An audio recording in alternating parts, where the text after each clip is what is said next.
Selamat pagi Bapak Ibu Saudara yang terkasih dalam Tuhan Yesus Kristus. Bersyukur bisa kembali menyapa Bapak Ibu Saudara semua dalam Renungan Sabtu edisi 23 November 2024. Hari ini saya akan membacakan firman Tuhan dari Yeremia pasalnya yang ke-13, ayatnya yang ke-12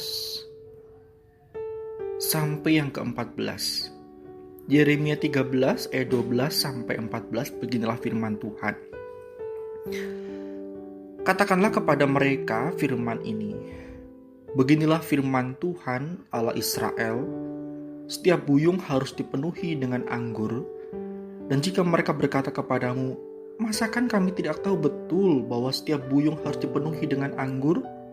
Maka katakanlah kepada mereka, beginilah firman Tuhan, sesungguhnya seluruh penduduk negeri ini akan kupenuhi dengan kemabukan. Para raja yang duduk di atas tahta Daud, para imam, para nabi, dan seluruh penduduk Yerusalem. Aku akan membantingkan seorang kepada yang lain sampai mereka hancur, bapak-bapak dengan anak-anaknya. Demikianlah firman Tuhan.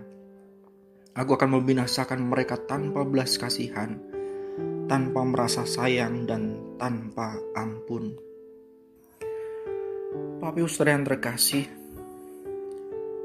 ada dua tipe macam orang manusia setidaknya ya. Yang pertama adalah orang yang tidak mau atau tidak sedia berkomitmen akan sesuatu, akan melakukan sesuatu, atau berkomitmen pada seseorang, dan lain sebagainya. Lalu yang kedua, ada orang yang begitu mudahnya mengatakan sebuah janji, mengatakan komitmen, tetapi kemudian dia tidak menepatinya.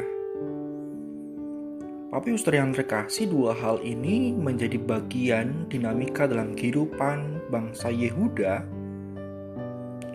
ketika Nabi Yeremia dari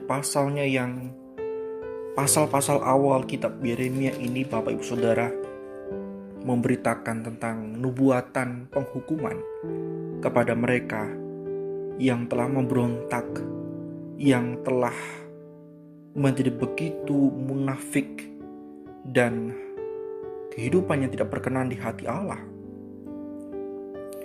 Dari para pemimpin agamanya, dari para rajanya, kemudian menjalar kepada warga masyarakat umat Yehuda. Sekali lagi Bapak Ibu, untuk kesekian kalinya Allah memberikan peringatan. Kalau kita baca dari ayatnya yang pertama sampai yang ke-11, Bapak Ibu Saudara, di sana Allah menggambarkan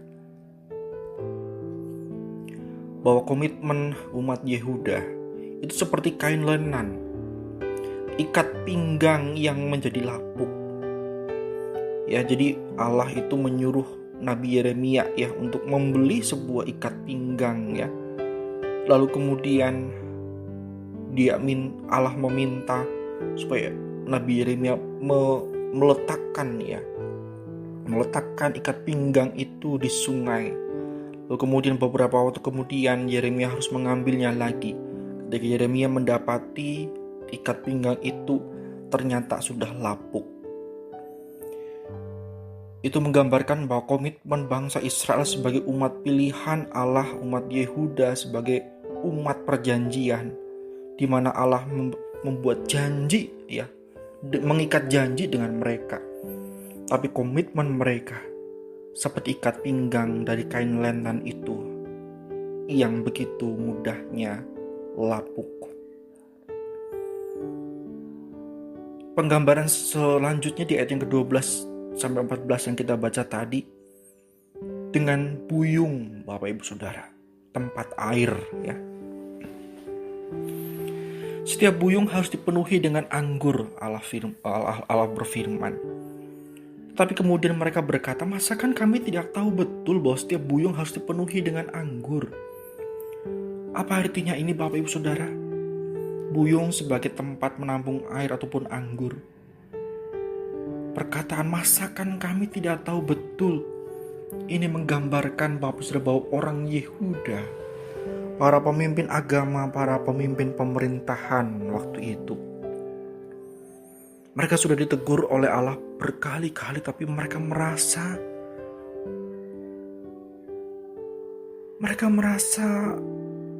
tidak memerlukan hal itu. Masakan kami tidak tahu betul. Mereka tidak merasa berdosa. Mereka merasa I'm fine, saya baik-baik saja. Saya tidak perlu bertobat. Bapak Ibu Saudara yang terkasih dalam Tuhan Yesus Kristus, bukankah ini adalah salah satu sikap kehidupan kita yang tidak berkenan di hati Tuhan?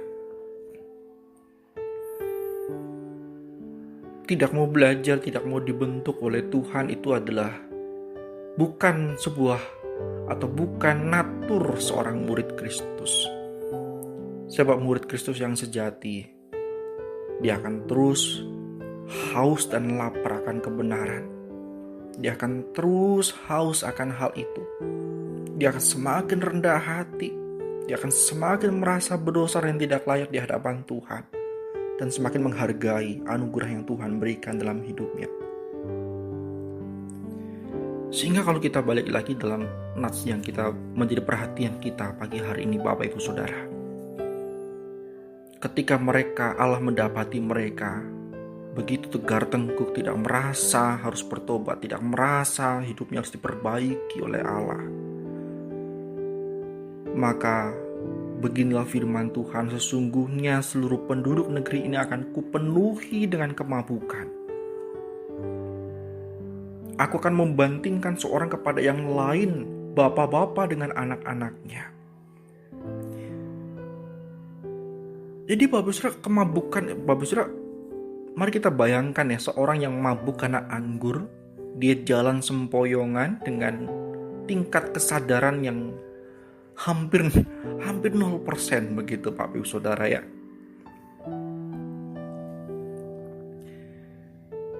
Apa yang bisa dilakukan oleh seorang yang mabuk kepayang Bapak Ibu Saudara? Dia betul-betul seorang yang bingung. Bahkan dia tidak menyadari bahwa dia sedang bingung. Dia tidak menyadari apa yang sedang dia katakan. Dia tidak menyadari apa yang sedang dia pikirkan dan perbuat. Begitulah keadaannya orang Kristen, Bapak Ibu Saudara, yang tidak mau dibentuk oleh Tuhan, baik melalui firman-Nya, melalui peristiwa sehari-hari, melalui karya Roh Kudus. Dia bingung dengan kehidupannya. Dia tidak tahu arah masa depan. Hampir-hampir pengharapan tidak ada dalam dirinya. Kalaupun ada, itu dipertaruhkan pada hal yang keliru, bukan kepada Tuhan. Dia tidak tahu, sekalipun dia seorang yang pintar, seorang yang cerdas, tidak tahu apa yang dia katakan, apakah itu sungguh sesuai dengan firman Tuhan, menjadi berkatkah untuk orang lain, berdampak positifkah bagi pihak lain.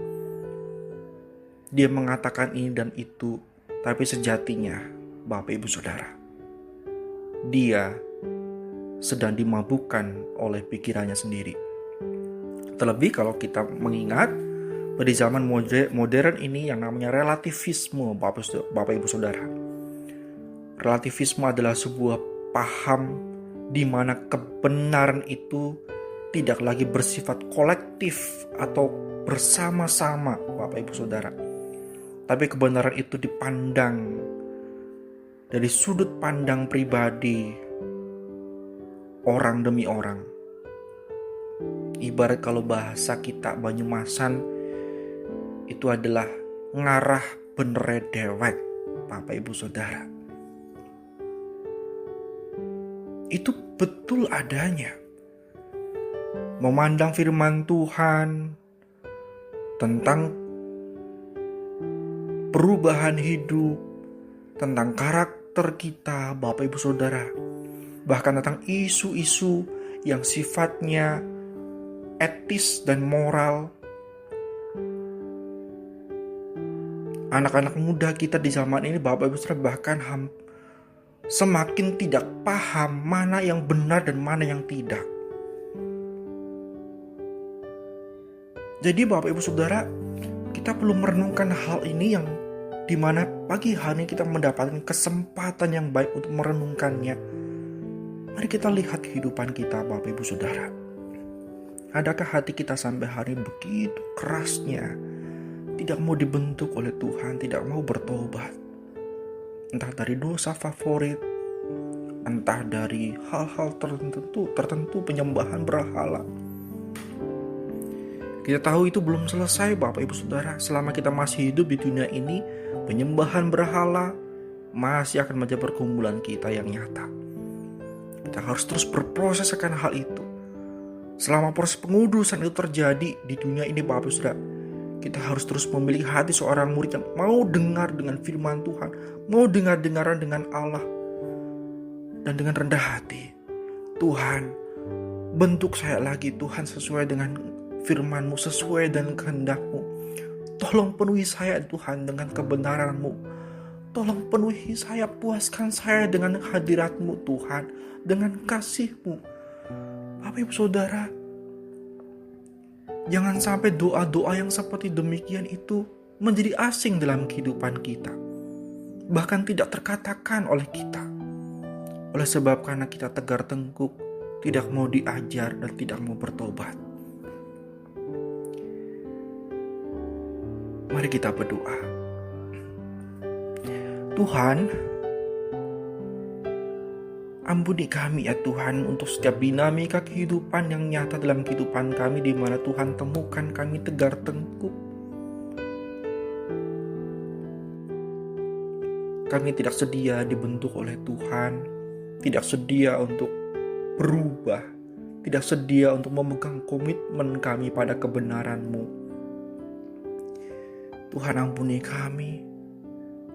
Dan kami serahkan hidup kami, diri kami sepanjang hari ini dalam tangan kuasa Tuhan, bahkan selama 1 minggu ke depan, dan khususnya ketika kami mempersiapkan diri menyambut hari Sabat yang Kau berikan esok hari. Kami mau Tuhan, kami merindukan firman-Mu. Kami rindu mengalami kelaparan dan kehausan yang seperti belum pernah kami rasakan. Itu kehausan dan kelaparan akan firman Tuhan, akan hadirat Tuhan dalam kehidupan kami. Berikanlah kepada kami pengalaman ya Tuhan, pengalaman yang menyadarkan kami betapa puasnya kami ketika kami berelasi dengan Engkau.